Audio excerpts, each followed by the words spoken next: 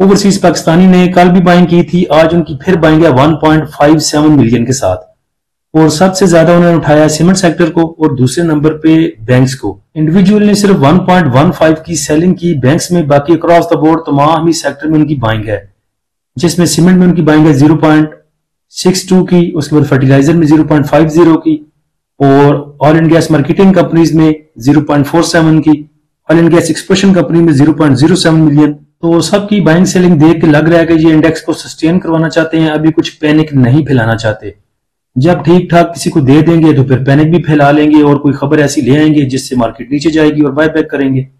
तो अगर हमारा इंडेक्स नीचे जाता है किसी भी वजह से तो ये एक अच्छा चांस होगा बाय करने का। हम ऑलरेडी अपने प्रीमियम ग्रुप में तकरीबन 8 से 10 सिग्नल्स बना के दे चुके हैं और भाइयों को स्ट्रेटजी भी समझा दिया कि किस तरह उन्होंने बाय करना है।